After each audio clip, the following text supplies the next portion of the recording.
الحمد لله نحمده ونستعينه ونستغفره ونؤمن به ونتوكل عليه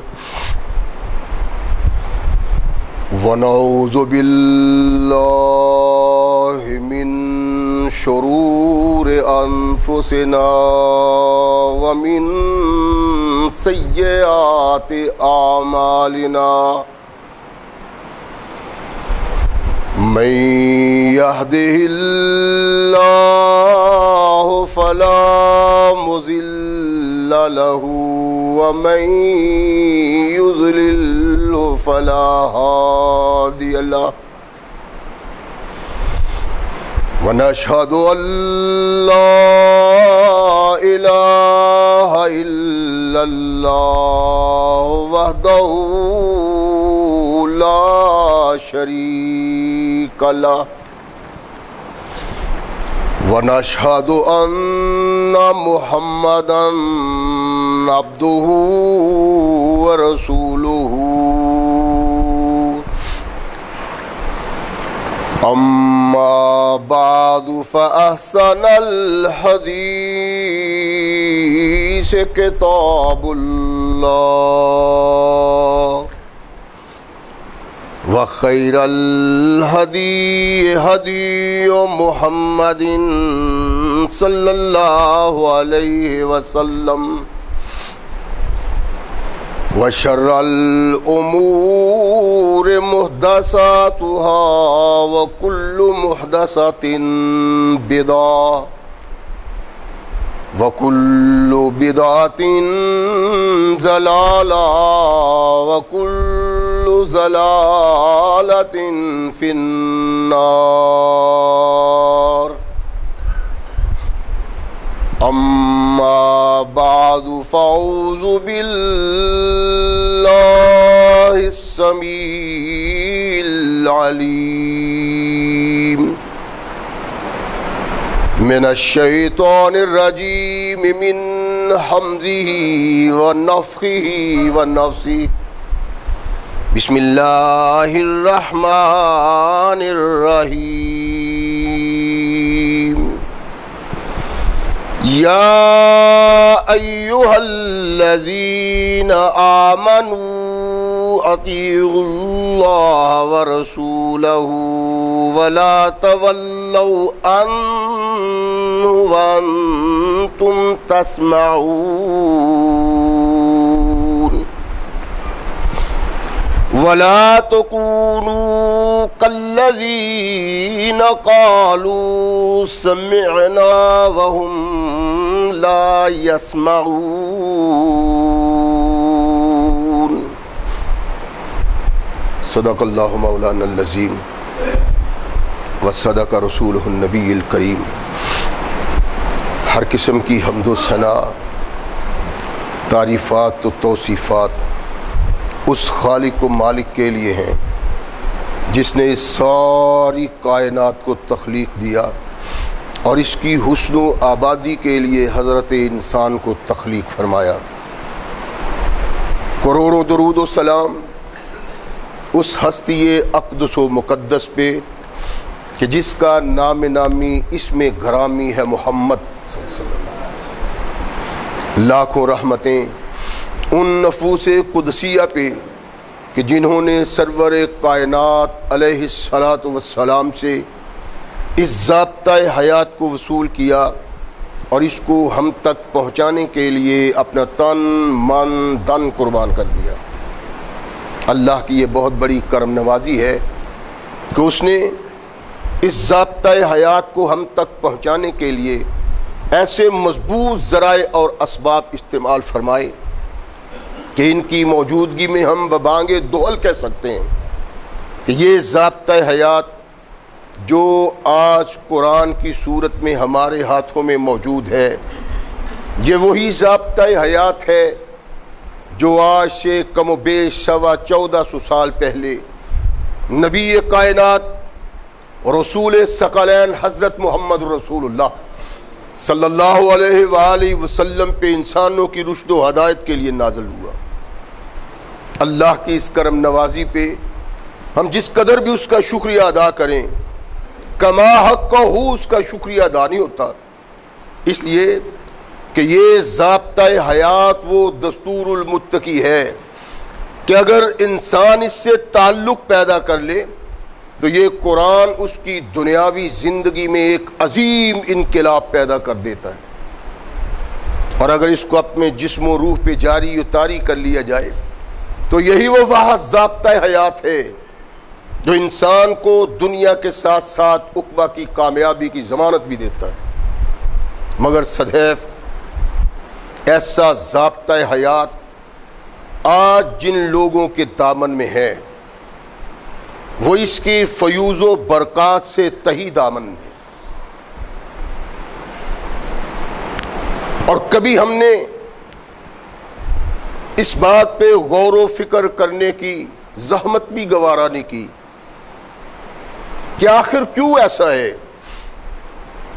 جن لوگوں کے پاس یہ قرآن آیا وہ اس وقت زمانے میں سب سے کم تر زندگی بسر کر رہے تھے، انہیں بدو کہا جاتا تھا، لیکن وہ بدو جب اس قرآن سے وابستہ ہوئے تو اس قرآن کی وابستگی نے انہیں ساری کائنات کے انسانوں کے لیے قائد اور رہنما بنا دیا۔ اس کا مطلب ہے کہ قرآن کی رہنمائی میں ایسے انقلابی تصورات ہیں جن کو اپنا لینے کے بعد انسان اس لائق ہو جاتا ہے، اس قابل ہو جاتا ہے کہ وہ زمانے کی باغ ڈور کو اپنے ہاتھوں میں تھام لے، اور پھر جب وہ زمانے کا قائد اور لیڈر بنتا ہے اس میں ایسی صلاحیتیں بھی پیدا ہوتی ہیں جو کسی اصل قائد اور لیڈر میں ہونی چاہیے۔ یہی سبب ہے کہ جب تک مسلمان اس قرآن سے کما حق متعلق رہا قرآن نے اسے افتخار بخشا، قرآن نے اسے عظمت بخشی، قرآن نے اس مسلمان کو ذی وقار بنایا۔ لیکن جوں اس قرآن سے پہلو تہی کرتے رہے اللہ کی رحمت مسلمان سے روٹتی رہی۔ وہ کون سا مسلمان ہے جس مسلمان پہ اللہ کو ناز ہے اور وہ کائنات کے انسانوں کے لیے اس انسان کو بطور قائد اور رہنما منتخب کر کے لوگوں کے دلوں میں اس کی عزت اور وقار داخل کر دیتے ہیں۔ وہ انسان اسلام سے تعلق رکھنے والا مومن کما حقہ مومن ہوتا ہے، اور کما حقہ مومن ہونے کے لیے دو چیزیں بنیادی کردار ادا کرتی ہیں۔ اگر ان دونوں میں سے کوئی نہیں تو انسان کامل و اکمل مومن نہیں بن سکتا، اور نہ دنیا میں اسے وہ عزت اور وقار مل سکتا ہے جس کا قرآن نے مسلمان سے وعدہ کیا ہوا ہے۔ وہ کیا ہے؟ اللہ جو اس مقام پہ ارشاد فرماتے ہیں کہ یا ایھا الذین آمنوا اطیعوا اللہ ورسولہ ولا تولوا عنہ وانتم تسمعون۔ فرمایا ایمان والو اللہ اور رسول کی اطاعت کرو، ان کی آواز پہ لبیک کہو، ان کے فرامین سن کے بھی ایسے نہ بن جاؤ کہ تم نے سنا ہی نہیں۔ اس سے ہوگا کیا؟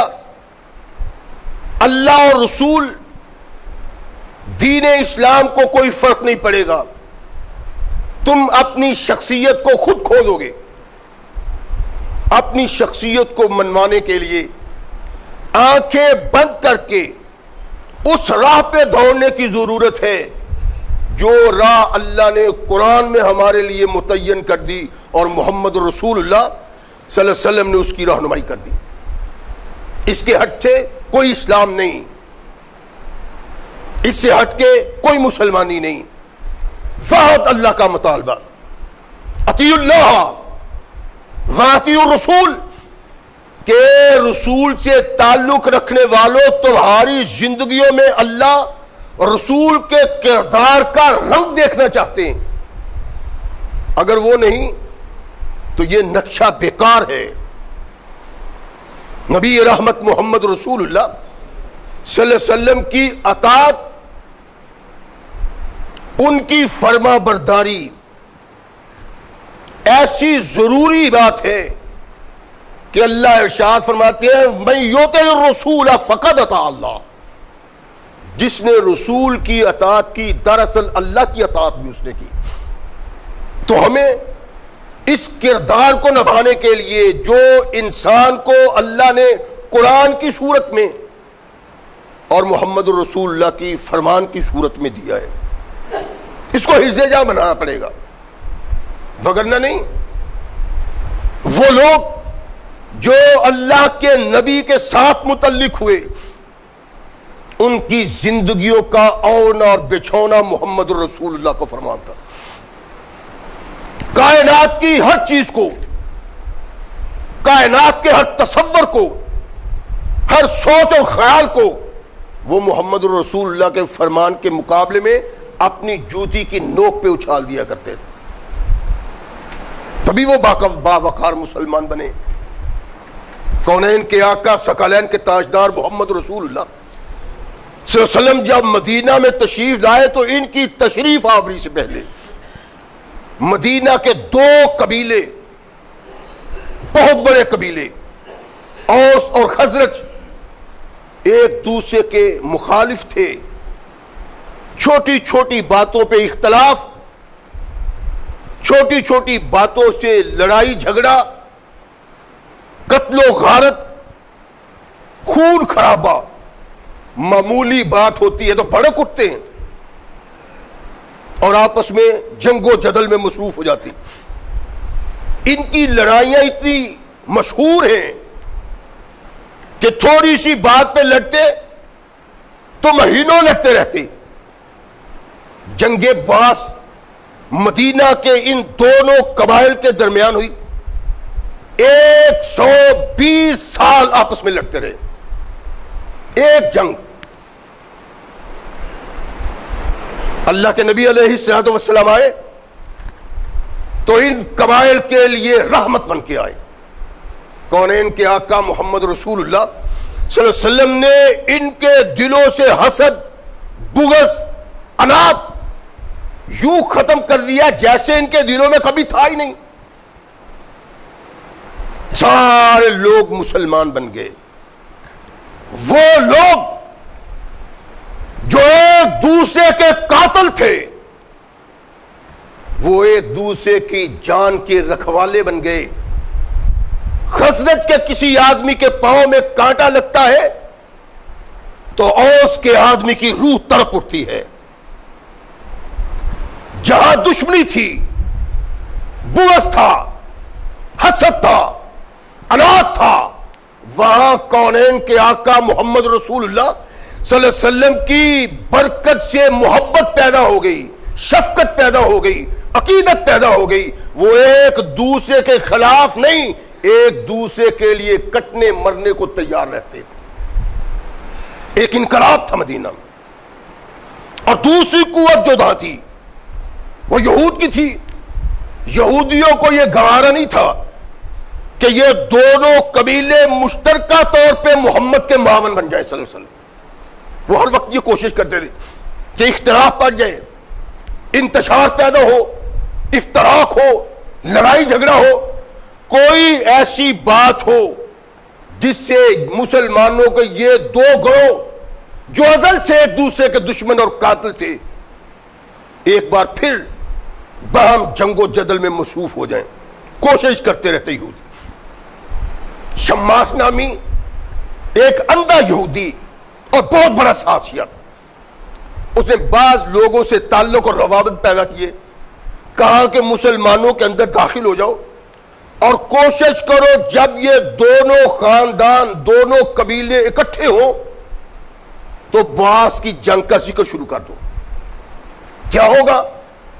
ان میں اختلاف پیدا ہوگا، انتشار ہوگا، لڑیں گے جھگڑیں گے، اور محمد کی قوت کمزور ہو جائے گی صلی اللہ علیہ وسلم. وہ لوگ اس سازش میں مصروف.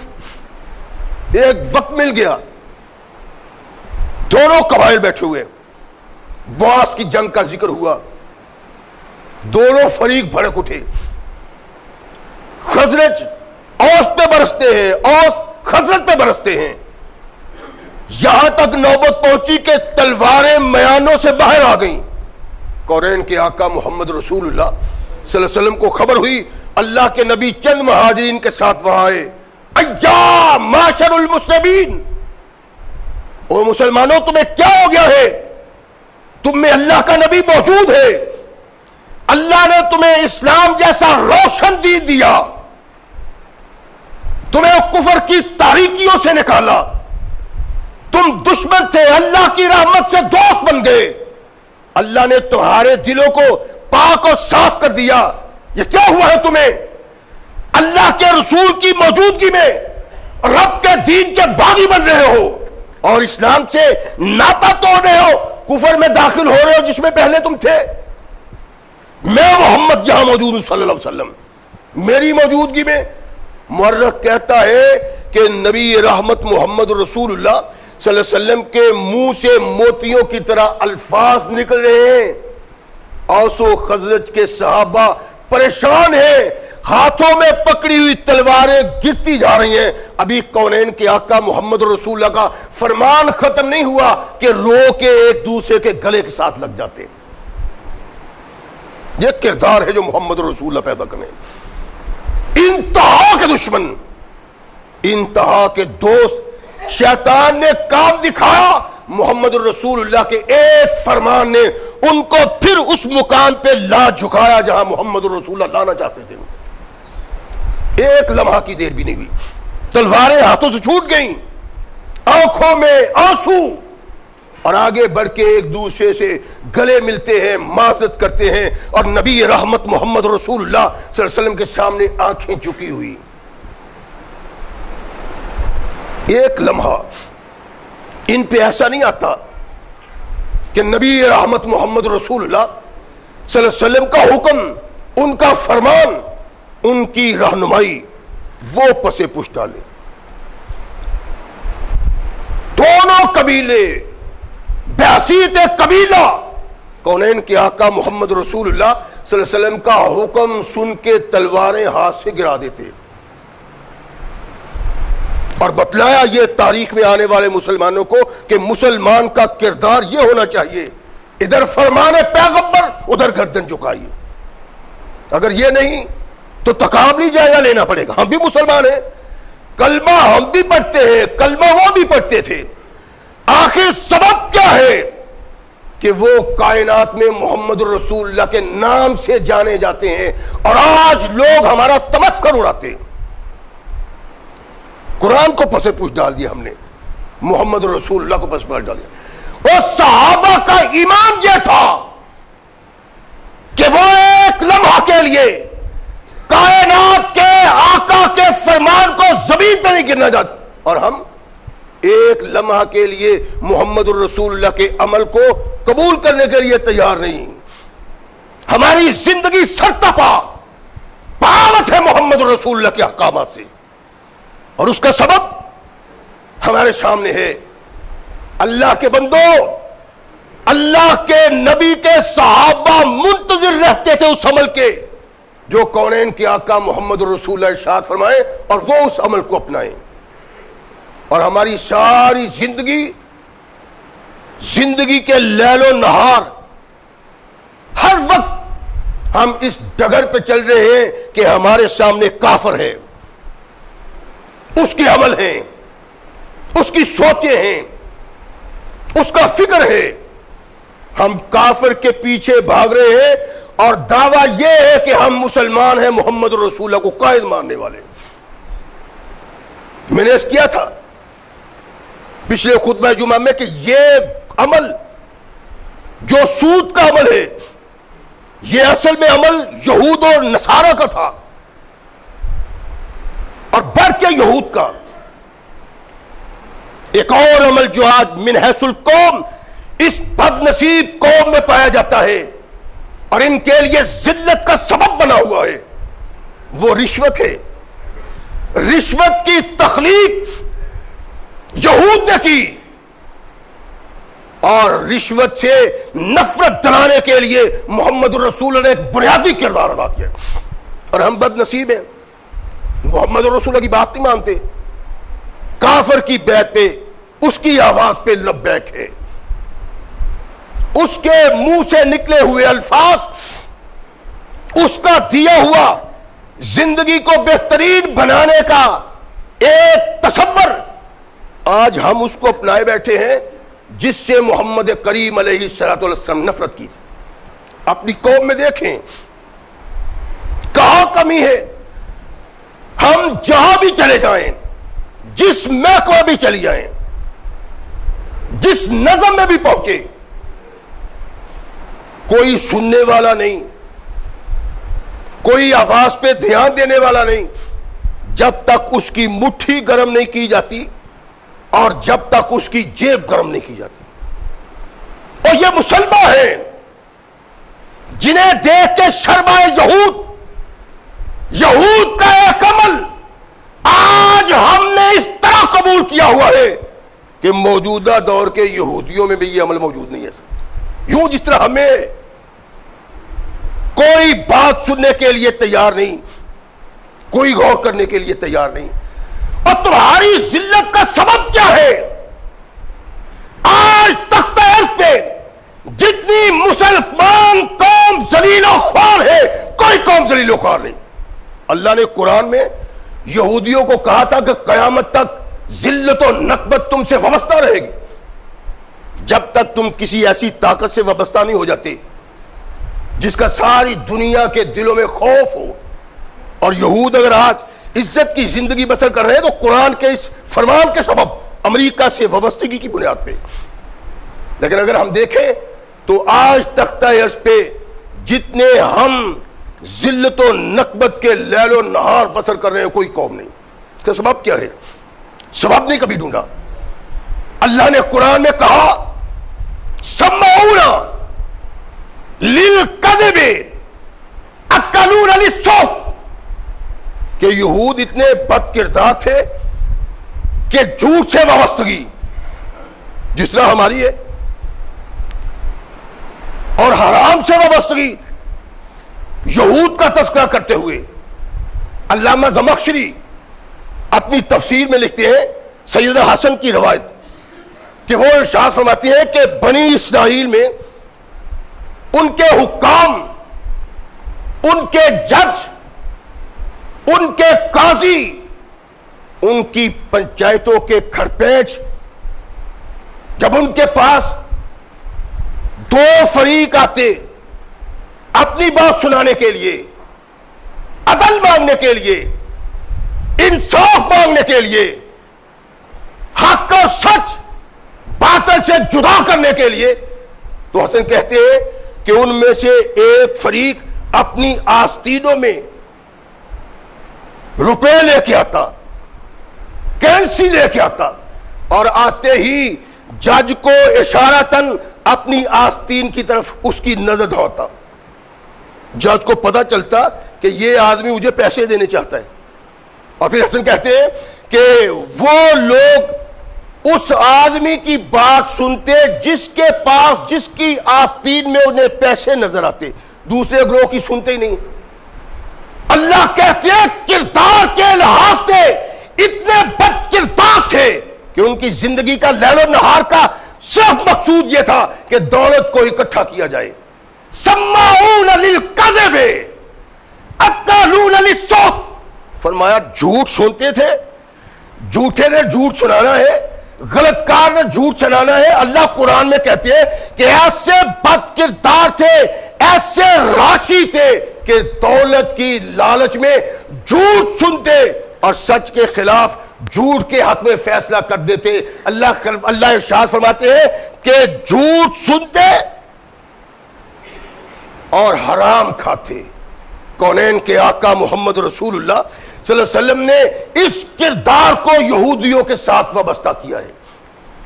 آج جس کردار میں ہم الجھے ہوئے ہیں،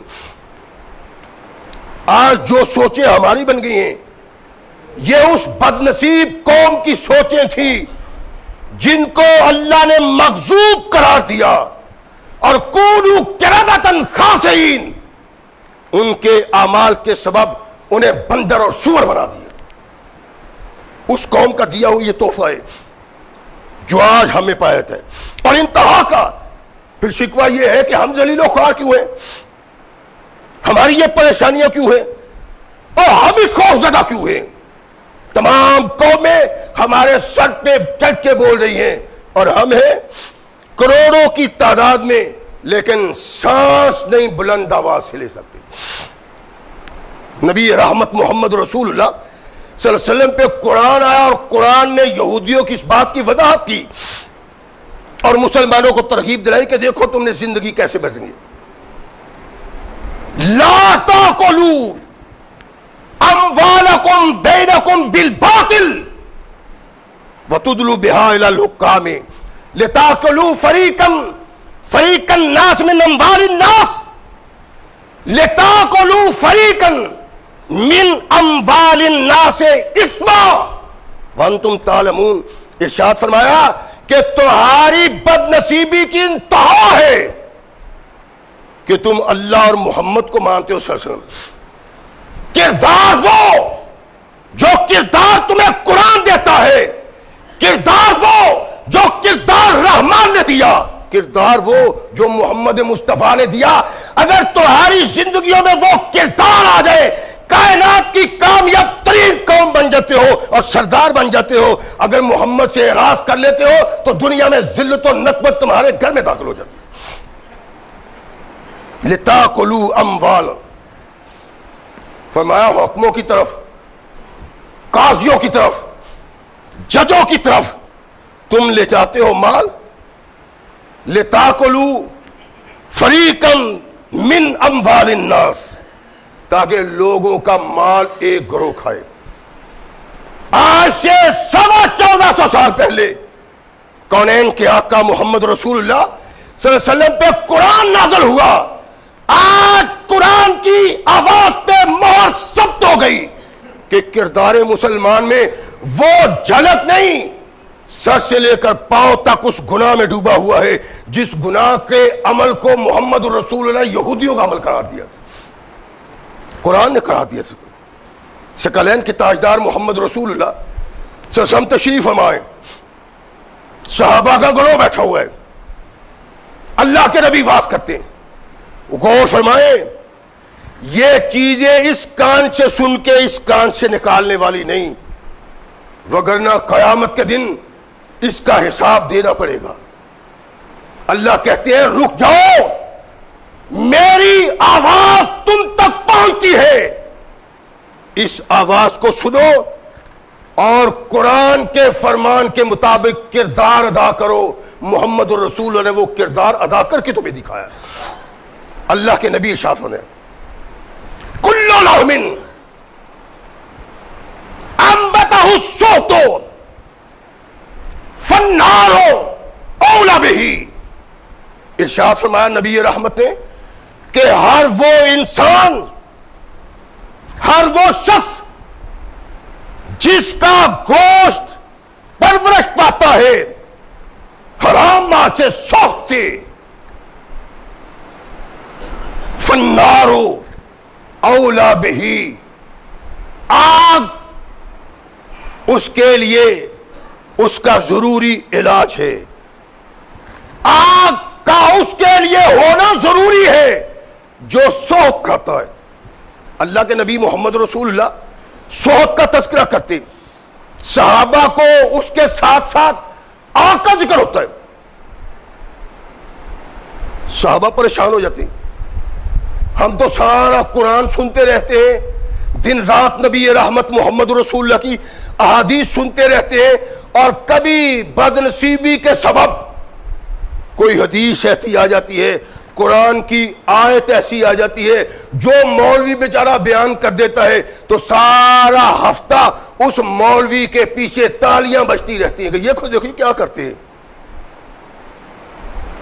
دیکھو یہ کیا کہتے ہیں، یہ کیا کہہ دیا ہے، اور کیا کہہ دیا ہے، اللہ کا قرآن کہہ دیا ہے، محمد کا فرمان کہہ دیا ہے، جو اس کردار سے باغی ہے اس کو لاکھ مسلمان کہو، نہ اللہ مسلمان مانگتا نہ محمد رسول اللہ مسلمان تھے۔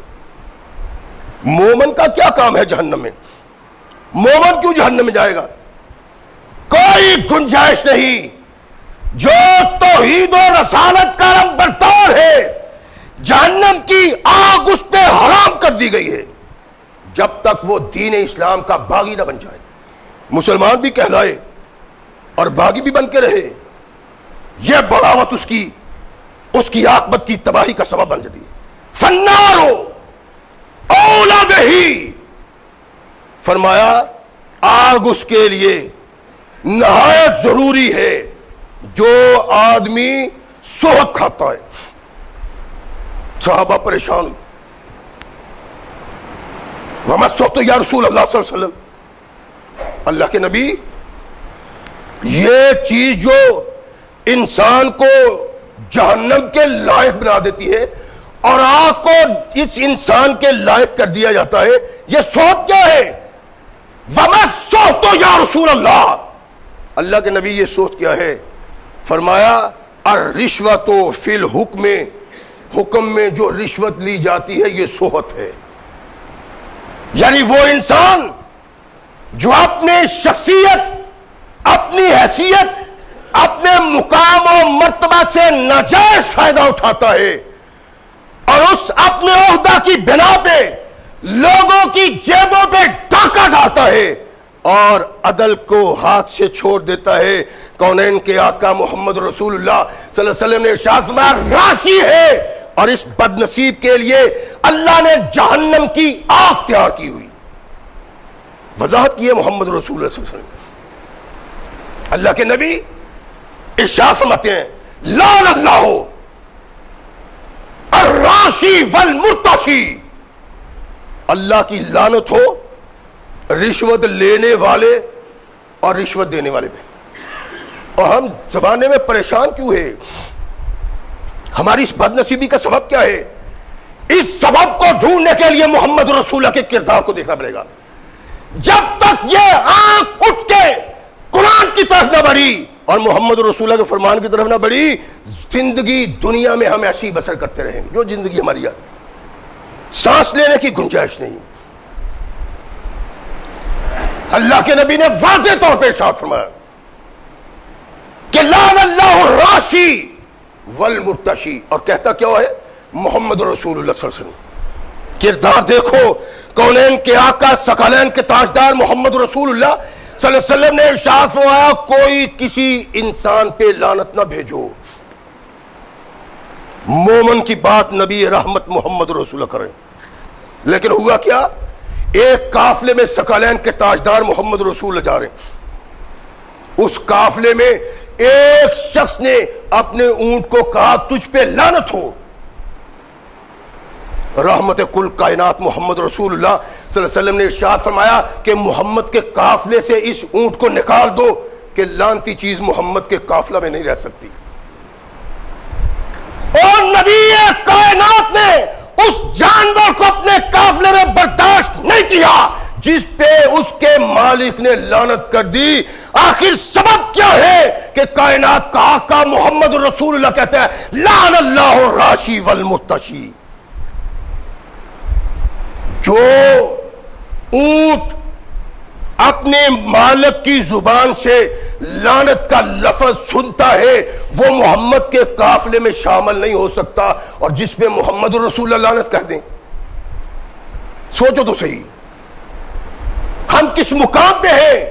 ہماری تباہی بربادی کا سبب یہ ہے، باغی ہیں ہم محمد رسول اللہ کے۔ آؤ آواز قرآن پہ لبیک کہو، محمد رسول اللہ کی آواز پہ لبیک کہو، اللہ کی قسم وہی عصمت اللہ دے گا جو دنیا میں ابو بکر صدیق اور عمر فاروق کو دی۔ مخالف سنتا ہے، کافر نام لیتا ہے، ادب سے گردن جھک جاتی ہے، کہتا ہے تختہ عرش پہ اگر کسی نے انصاف اور عادل کے علم بردار دیکھنے ہیں تو عمر فاروق کو دیکھے، صداقت کا علم بردار دیکھنا ہے تو ابو بکر صدیق کو دیکھو،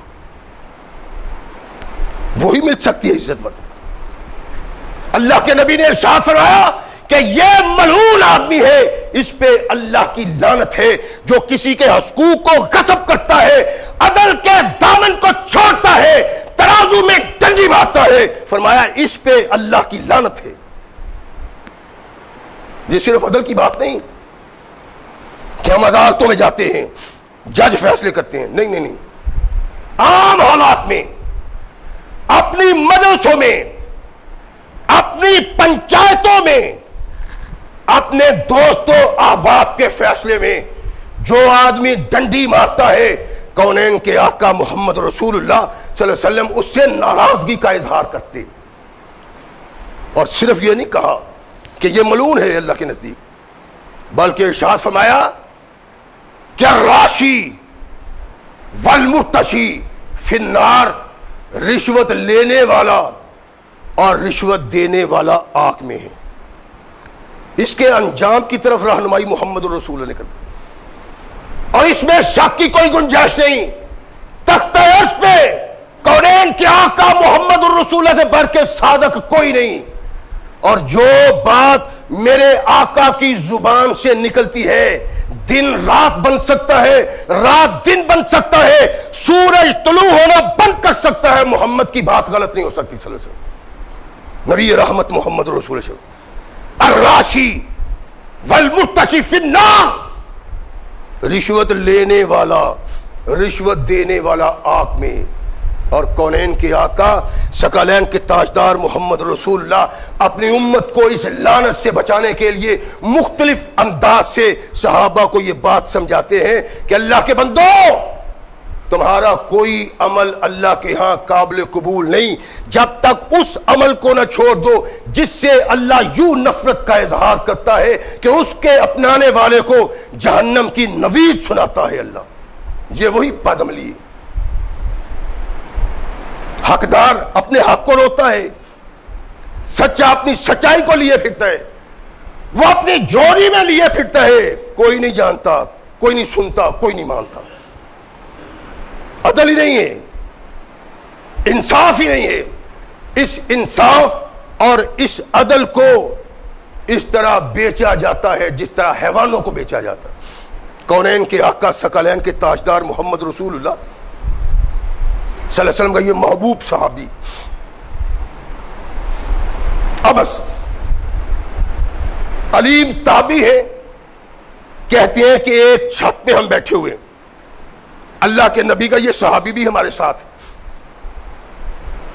وہاں مختلف باتیں ہو رہی ہیں، اور دور ہے کہ طاعون کی وبا پھیلی ہوئی، لوگ بھاگ دوڑ کر رہے ہیں۔ جس علاقے میں طاعون کا حملہ ہوتا ہے وہاں سے لوگ اٹھ بھاگتے ہیں، سارے ملک میں حشر بپا۔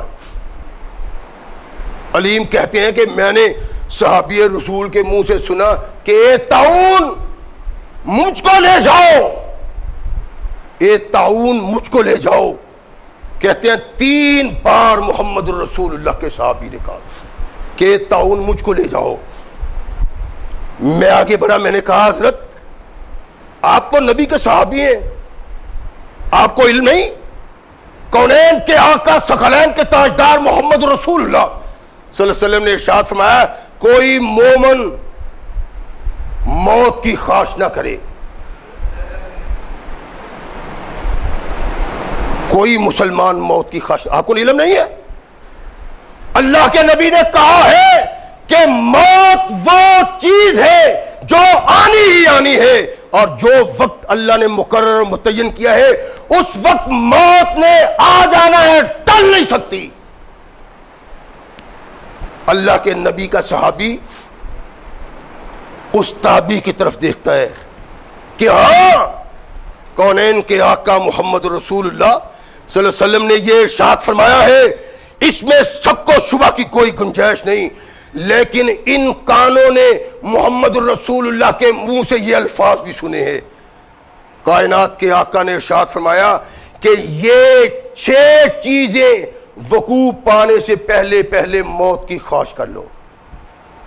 نبی رحمت محمد رسول اللہ صلی اللہ علیہ وسلم ارشاد فرماتے ہیں کہ موت کی خواہش نہ کرو۔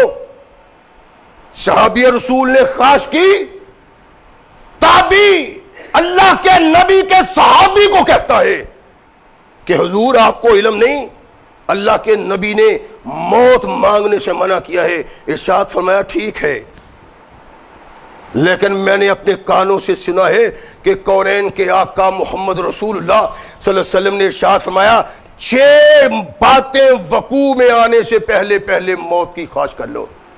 ان 6 باتوں میں ایک بات یہ ہے کہ نبی کائنات محمد رسول اللہ فرماتے ہیں جب عدل فروخت ہو تو اس وقت سے پہلے پہلے موت کی خواہش کر لو۔ کیا ہے ہمارے ہاں؟ اللہ نے کہا ہے اعدلوا هو اقرب للتقوى واتقوا اللہ ان اللہ خبیر بما تعملون۔ فرمایا عدل کا ترازو تھامو، تمہارے اسلام کی علامت ہے کہ تمہارے عدل کے ترازو میں ڈنڈی نہ لگے، پلڑا نہ جھکے۔ اعدلوا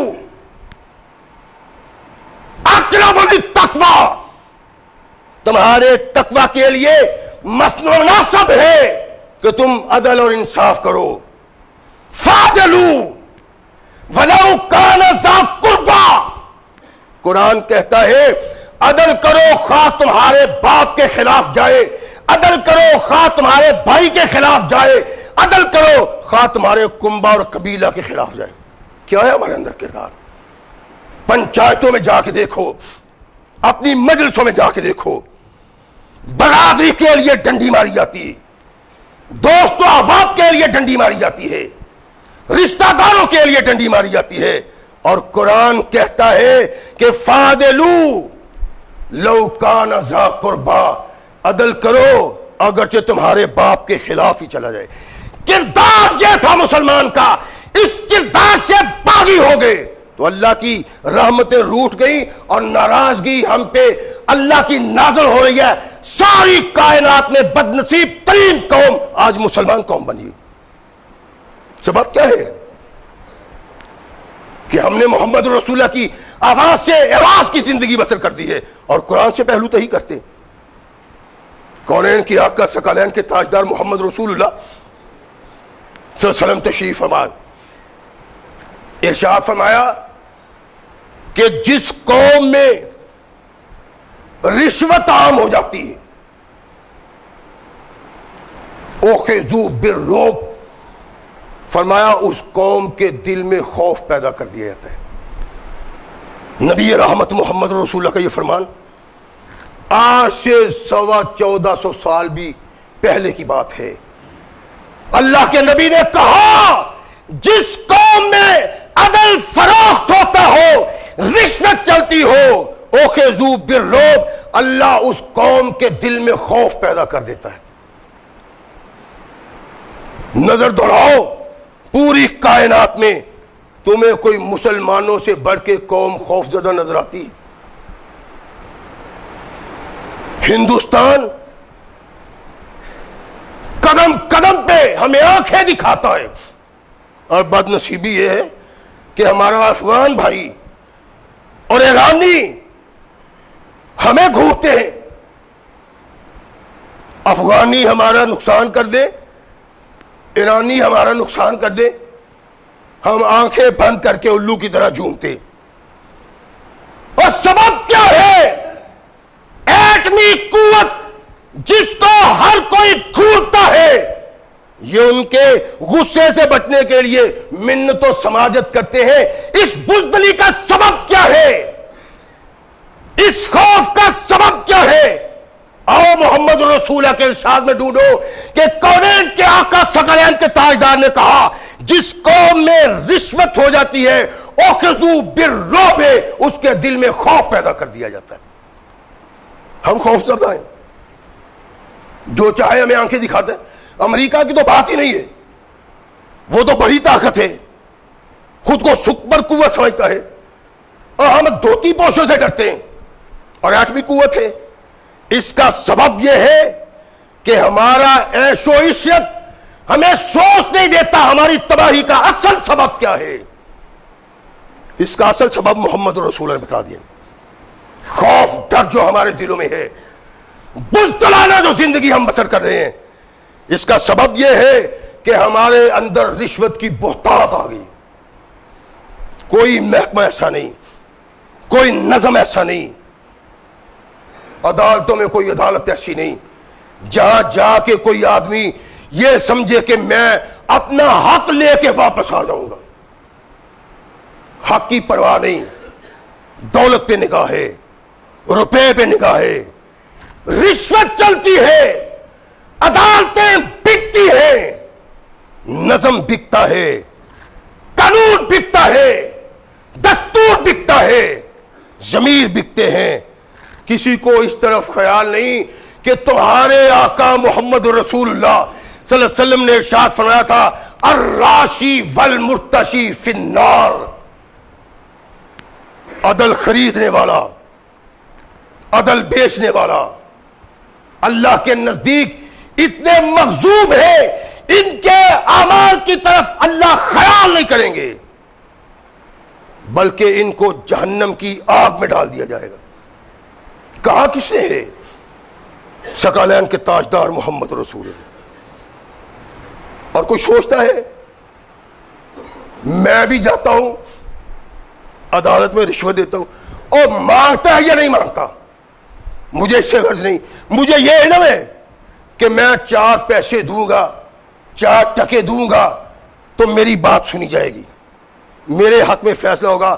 اللہ کی قسم وہی کردار جو جناب حسن رضی اللہ تعالیٰ عنہ نے ارشاد فرمایا تھا کہ یہودیوں کا کردار تھا, وہ آستین میں رشوت کی رقم دیکھتے تو جھوٹ سنتے, سماعون للکذب, جھوٹ سنتے, اکالون للسحت, اور اس جھوٹ کو بیچتے, عدل کو بیچتے اور حرام کھاتے تھے وہ لوگ. یہی حرام آج ہم کھا رہے ہیں.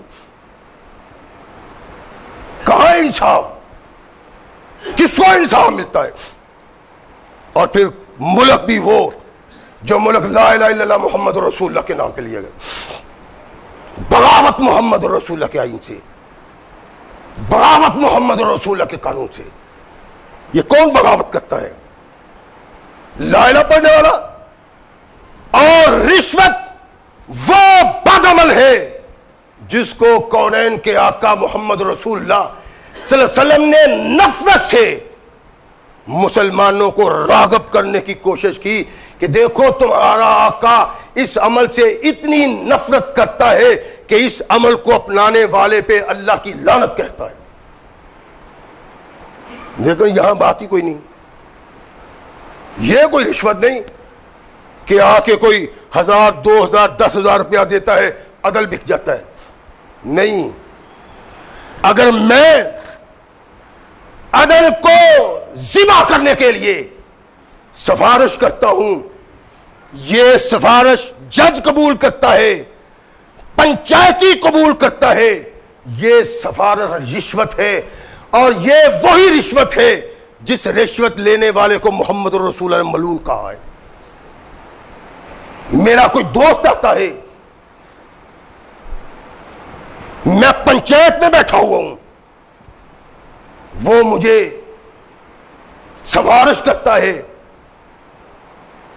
کہ جناب یہ معاملہ ذرا یوں حل کر دے. میں یہ معاملہ یوں حل کر دیتا ہوں تو میرے سفارشی کا کہنا رشوت ہے, اور یہ رشوت انسان کو جہنم میں لے جائے گی. ثقلین کے تاجدار محمد رسول اللہ صلی اللہ علیہ وسلم کا واضح ارشاد ہے کہ لعن اللہ ہو. اور اس اللہ کے نبی محمد رسول اللہ کی رہنمائی کے بعد صحابہ کا کردار کیا ہوا, اور جن لوگوں کو اللہ نے ہمارے لیے نمونہ کہا ہے جن لوگوں کے ایمان کی توصیف اور تعریف کرتے ہوئے اللہ نے کہا تمہارا ایمان اگر محمد کے صحابہ جیسا ایمان ہوگا تب تمہارا ایمان قابل قبول ہے، وگرنہ ایمان قابل قبول نہیں۔ اللہ کے نبی علیہ الصلوۃ والسلام نے جب رشوت کے متعلق یہ کہا تو پھر ان لوگوں کا کردار کیا تھا؟ آمنو کما آمن الناس، جن کے متعلق اللہ نے یہ ارشاد فرمایا کہ ان کا ایمان اگر ایسا ایمان تمہارا ہے تو اللہ کے نزدیک قابل قبول ہے۔ میرے لیے کسوٹی قرار دیا محمد رسول اللہ کے صحابہ کو۔ لعن اللہ الراشی والمرتشی، صحابی اپنے کان سے سنتا ہے، الراشی والمرتشی فی النار، صحابی اپنے کان سے سنتا ہے۔ اب صحابی کا کردار کیا ہے؟ جو محمد رسول اللہ صلی اللہ علیہ وسلم کی اس بات کو سنا تو اس نے کیسے اس کو اپنایا؟ کونین کے آقا محمد رسول اللہ صلی اللہ علیہ وسلم اپنے ایک صحابی کو بھیجتے کہ جاؤ خیبر میں یہودیوں سے خراج کی کھجوریں لاؤ، جو اسلام نے کافر پہ ٹیکس لگایا ہوا تھا وہ لاؤ۔ صحابی رسول وہاں پہنچ جاتے، لاؤ بھائی کھجوریں جدا کر دو، لیں جی کھجوریں جدا ہو رہی، اور یہودی کیا کرتے ہیں؟ تبرانی کی روایت ہے، تبرانی کی روایت اور صحیح سند کے ساتھ، صحیح متن کے ساتھ، یہودی کہتے ہیں کہ جناب یہ تو ہوا نا وہ خراج ٹیکس جو اسلام ہم سے لیتا ہے، یہ آپ کی ضروریات کے لیے۔ صحابی رسول کے سامنے ڈھیر لگایا، رقم رکھی، دولت رکھی، اور کہا جناب یہ تو وہ خراج ہے جو ہم اسلام کو دیتے ہیں، یہ آپ اپنی ضروریات کے لیے استعمال کر لیں۔ صحابی رسول ٹھٹک گئے، ارشاد فرمایا بد نصیبو تم مجھے سوپ کھلا رہے ہو اور یہ رشوت ہے جو تم مجھ کو دے رہے ہو، اور رشوت مسلمان پہ حرام ہے، اٹھاؤ اپنا مال۔ جوتی کی نوک پہ ٹھکرا دیا۔ ذرا اپنے اندر جھاتی ماریں، جھانکیں اپنے آپ میں۔ پٹواری آتا ہے، نمبردار آتا ہے، وہ زمینداروں کے پاس آتا ہے کہ تمہاری طرف یہ پیسے بنے ہوئے ہیں، یہ پیسے بنے ہوئے ہیں، اتنے بنے ہوئے ہیں، اتنے بنے ہوئے ہیں۔ اور ٹھیک ہے جناب آپ یہ آنا تو آپ لے لیں، لیکن یہ آپ کی خدمت ہے۔ پٹواری لے کے آ جاتا ہے، نمبردار لے کے آ جاتا ہے۔ اور پچھلے دنوں میں جب زیارت تھا نا تو زکوٰۃ کمیٹیاں بنائی ہوئی تھی، اور زکوٰۃ کمیٹیوں کے جو نمبردار تھے نا وہ بھی جاتے تھے زکوٰۃ کے لیے، عشر کے لیے۔ تو ہمارے زمیندار بھی ماشاءاللہ ہی ہے، اور چلو جی یہ تو لینا ہی لینا ہے، 4 روپے اس کے بھی لے جائیں، اور یہ لیں، یہ اپنا حصہ لیں، آپ محنت کرتے ہیں، مشقت کریں، یہ لے کھا لیں، اپنی ذات پہ استعمال کر لیں۔ تو وہ بھی لے آتے تھے، پٹواری بھی لے آتے ہیں، نمبردار بھی لے آتے ہیں۔ کونین کے آقا محمد رسول اللہ نے اس نمبردار کو بھیجا تھا، کہا ھذا الصوت والصوت حرام، یہ صوت ہے، رشوت ہے، اور رشوت اسلام میں حرام ہے، محمد کا غلام حرام نہیں کھا سکتا۔ صحابہ کا کردار محمد رسول اللہ کے ان شاگردوں کا جن کو محمد رسول اللہ نے اسلام سکھایا ہے۔ ہم بھی مسلمان ہیں، کبھی سوچا ہے، کبھی غور و فکر کیا ہے، اور کہاں جائیں گے ہم، کس کا دامن تھامیں گے؟ اللہ کی قسم محمد کا دامن چھوڑ کے کائنات کے کسی دامن کو پکڑ کے اللہ کے نزدیک سرخرو نہیں ہو سکتے۔ سرخرو ہو سکتے ہیں محمد رسول اللہ کی اطاعت میں۔ تو کیا ارشاد فرمایا؟ رک جاؤ اس سے، میرے اللہ کے نزدیک انتہائی مدروس بات ہے، اور اس بد نصیب قوم کا شیوا اور عمل ہے جس کو اللہ نے کہا کونوا قردۃ خاسئین، بندر اور سور بن جاؤ، رشوت اس کا عمل۔ سیدنا فاروق اعظم رضی اللہ تعالیٰ عنہ سعد بن وقاص کو خط لکھتے ہیں کہ سعد، کسی مشرک کو کاتب نہ بنانا۔ کیوں؟ ارشاد فرمایا اس لیے مشرکوں کے دین میں رشوت ممنوع نہیں، وہ اپنے دین کے مطابق رشوت لیتے ہیں۔ اور الرشوت لا شیء فی دین اللہ، اللہ کے دین میں رشوت کی کوئی گنجائش نہیں ہے۔ دین ہم نے اسلام محمد رسول اللہ کا اپنایا ہوا ہے، اور محمد رسول اللہ کے خلیفہ نے کہا کہ رشوت کا اسلام میں کوئی گنجائش نہیں۔ تو محمد کریم علیہ الصلوۃ والسلام نے اپنے کرم نواز ہونے کے باوجود اس انسان پہ لعنت کی ہے جو رشوت لیتا ہے، جو رشوت دیتا ہے۔ لیکن اس میں نبی رحمت محمد رسول اللہ صلی اللہ علیہ وسلم نے اس آدمی کو محفوظ کر لیا ہے جو رشوت دینا نہیں چاہتا، لیکن اس کو مجبور کیا جاتا ہے۔ بعض صحابہ اپنا حق لینے کے لیے رشوت دینے کو بھی حرام سمجھتے ہیں۔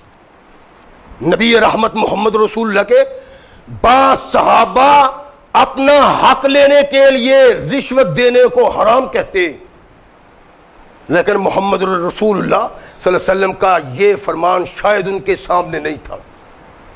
کونین کے آقا محمد رسول اللہ صلی اللہ علیہ وسلم رفع عن امت الخطا والنسیان وما تکرہوا علیہ، ارشاد فرمایا میرے امتیوں پہ اللہ وہ گناہ سب نہیں کرتے، ما ورا ہے میرا امتی، جو خطا جرم کرتا ہے، جو بھول کے جرم کرتا ہے، اللہ اس گناہ کی سزا نہیں دے گا۔ جو میرا امتی خطا کرتا ہے، والنسیان، اور بھول کے جرم کا ارتکاب کرتا ہے، وَمَا تُكْرِهُ عَلَيْهِ، فرمایا جس کو گناہ کے لیے مجبور کر دیا جاتا ہے۔ جو آدمی اپنے حق کو لینے کے لیے رشوت دیتا ہے، اللہ کے نبی ارشاد فرماتے ہیں اس آدمی کو پکڑ قیامت کے دن نہیں ہوگی۔ لیکن جو صحابہ اس سے اختلاف رکھتے ہیں، ظاہر ہے میرے سامنے نہیں، ان کے سامنے شاید نبی رحمت محمد رسول اللہ کو واقعہ ہو، اس لیے محقق مفسرین نے اس کی تفسیر یوں کی ہے کہ جو آدمی اپنا حق لینے کے لیے سارا زور صرف کر دیتا ہے، آخر تک پہنچ جاتا ہے، لیکن اس کو اس کا حق ملتا نہیں جب تک وہ پیسے نہیں دیتا جج کو، جسٹس کو، قاضی کو، پنچایت کے کھڑپیچ کو، جب تک وہ کچھ دیتا نہیں بات نہیں بنتی۔ ارشاد فرمایا اس میرے امتی کو اللہ قیامت کے دن رشوت کی بنا پہ پکڑیں گے نہیں۔ یہ نہیں ہے جو ہم کرتے ہیں، اور ویسے نہیں جی بات بنتی نہیں اور کوئی سنتا ہی نہیں، نہ سنے پھر کیا فرق پڑتا ہے، یہ کوئی مجبوری نہیں، اللہ کا فضل، اللہ کی رحمت ہے۔ ایسے لوگ بھی موجود ہیں ہمارے اندر جو ہر قسم کے شدائد اور مصائب کو قبول کرتے ہیں، عدالت کے چکر لگاتے ہیں، سال سال 2 سال خراب ہوتے ہیں، لیکن مانگنے والے کی تلی پہ رشوت کا پیسہ نہیں رکھتے۔ یہ اگر کبھی دینے پہ مجبور ہو تو نبی رحمت محمد رسول اللہ صلی اللہ علیہ وسلم نے ارشاد فرمایا ہے اس مرتشی کو اللہ گرفت نہیں کریں گے قیامت کے دن۔ کونین کے آقا محمد رسول اللہ صلی اللہ علیہ وسلم پہ قرآن نازل ہوا، اللہ نے کہا ساری کائنات کے انسانوں میں ہم نے محمد کی امت کو منتخب کر لیا ہے، ساری کائنات کے انسانوں کی رہنمائی اور قیادت کے لیے، اور پھر اس تختِ عرش پہ کائنات کے آقا کے غلاموں نے حکومت کی ہے اور کافر محمد رسول اللہ کے غلاموں کے سامنے اپنے مقدمات پیش کرتے. فاروق اعظم رضی اللہ تعالیٰ عنہ نے جو یہ کہا ہے تو بعض محقق مفسرین نے کہا ہے کہ اس کا مطلب یہ تھا فاروق اعظم کے نزدیک کہ اگر کوئی مسلمان اس عہدہ پہ آتا ہے کہ لوگ اس کے پاس حاضر ہوں، وہ مسلمان رشوت لیتا ہے تو اس مسلمان سے مشرک جج بہتر ہے جو رشوت نہیں لیتا. فاروق اعظم کے فرمان کا کہتے ہیں مقصد یہ ہے جو بھی ہے کونین کے آقا محمد رسول اللہ صلی اللہ علیہ وسلم کے فرمان کے مطابق وہ قوم خوف میں مبتلا ہو جاتی ہے جس میں رشوت عام ہو جاتی ہے. اور فرمایا جب رشوت عام ہو جائے، عدل بک جائے، انصاف بک جائے، اس وقت خواہش کر لینا کہ اللہ مجھے اپنے پاس بلا لو.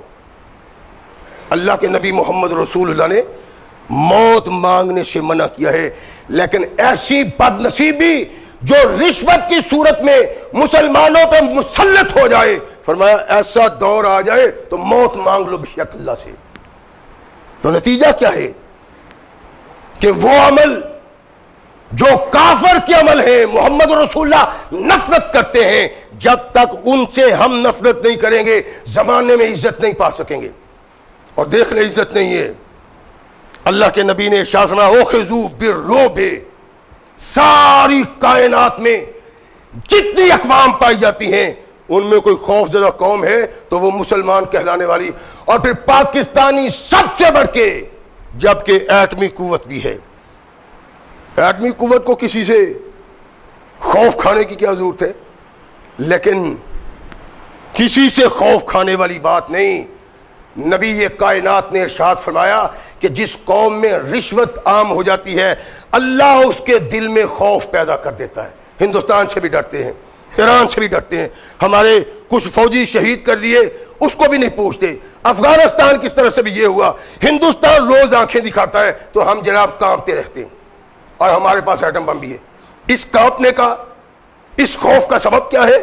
کونین کے آقا محمد رسول اللہ صلی اللہ علیہ وسلم نے اس کا اظہار 1450 سال تقریباً پہلے کر دیا تھا کہ جس قوم میں رشوت عام ہو جائے اخذوا بالرعب، اس کو خوف میں مبتلا کر دیا جاتا ہے.